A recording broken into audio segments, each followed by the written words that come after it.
ba? Mahal kita kahit di pinapansin ang damdamin ko.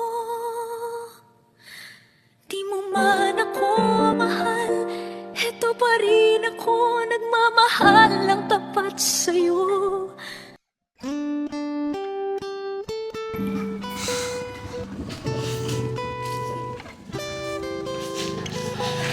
Bebe Loves, diyan ka muna ah. Punta muna ako sa bahay. Titignan ko muna kung nandun sila nanay at tatay eh. Kasi di nila alam na tomboy ako. Baka magalit sa akin ah. Wait lang ah. Sige ah, balikan mo ako.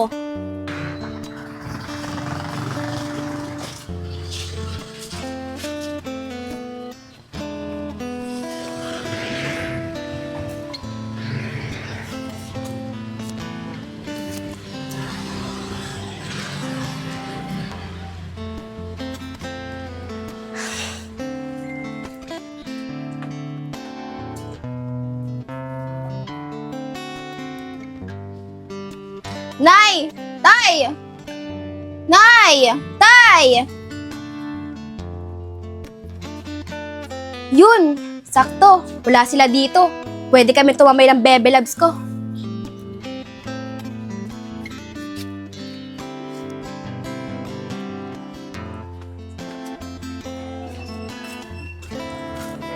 Tara na, Bebe Loves! Walang tao sa amin. Wala sila nanay tatay. Sige, Bebe Love, sure ka? Baka makita tayo ng nanay at tatay mo. Hindi yan! Wala kang tao sa amin eh. Tara!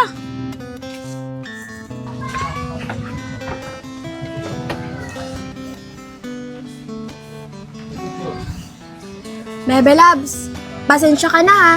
Kung di kita nasundo kanina. May ginagawa rin kasi ako dito sa bahay eh. Tsaka, hinihintay ko umalis sila nanay tatay. Okay lang yan, Bebe Loves. Hindi mo naman kailangan araw-araw ako sunduin eh. Kaya ko namang pumunta. Hindi pwede yun. Ako ang lalaki. Ako ang dapat ang sumusundo sa'yo.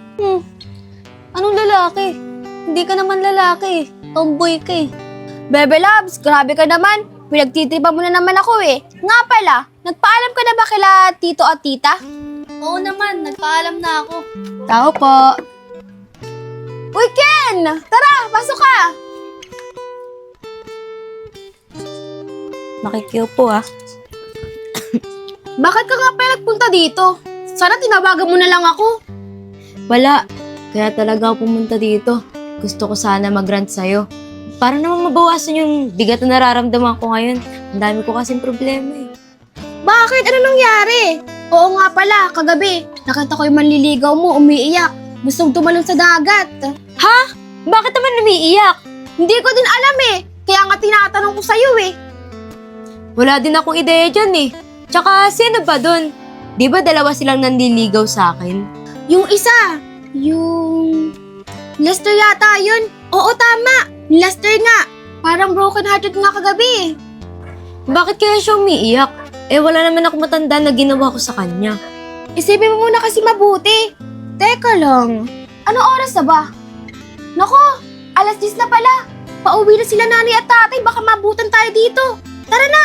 Lipat tayo sa boulevard. Tara, Bebe Loves.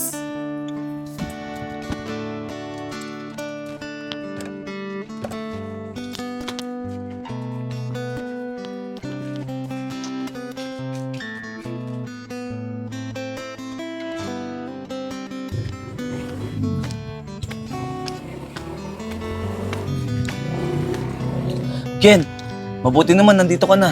Jo, anong ginagawa mo dito? Gabing-gabi na. May gusto lang sana akong itanong sa'yo eh. Sana sagutin mo to ng totoo ha. O sige, ano ba yun? Sabi kasi sa akin ni Lester, nakita ka daw niya sa boulevard. May kasama kang lalaki. Ang sweet niyo pa nga daw eh. Ha? Sinong lalaki naman ang tinutukoy nun? Hindi ko nga alam eh. Kaya nga ako nagpunta dito para malaman ko sa'yo ang sagot.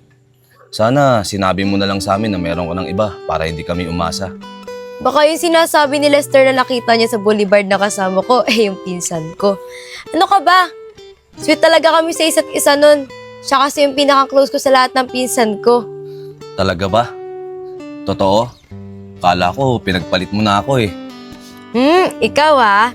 Kumukuha ka ng hint para malaman mo kung sinong gusto ko sa inyong dalawa ah.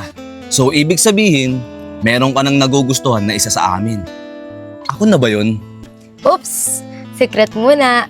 Tinitignan ko pa kasi kung seryoso siya sa akin. At kung karapat dapat siyang sagutin. Sana ako na yun. Huwag ka mag-alala, Ken. Seryoso ako sa'yo. Gagawin ko ang lahat para mapatunayan ko sa'yo na gusto talaga kita, Ken. Sige, aasahan ko yan ah. Sige na, umuwi ka na. Gabi na oh, mapupuyat ka pa. Wala man lang bang goodbye kiss dyan? Hoy, tumigil-tigil ka ah. Ano ka, sineswerte? Manliligaw ka pa lang. Doon ka na nga, umuwi ka na.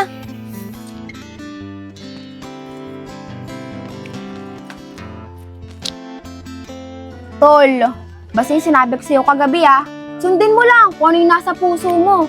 Piliin mo kung sino yung taong mahal mo. Kasi baka mamaya ang piliin mo yung taong hindi mo mahal. Pinili mo kasi natatakot ka masaktan siya o naawa ka lang sa kanya.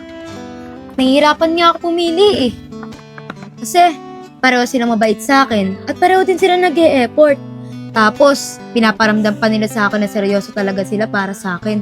Kaya yun, nahihirapan ng pumili sa kanilang dalawa kung sino ba talaga. Alam mo, kahit anong effort niyan, kung hindi mo mahal, hindi ka rin magiging masaya. Madali lang naman sa'yo sabihin yan eh. Kasi, wala ka naman sa sitwasyon ko.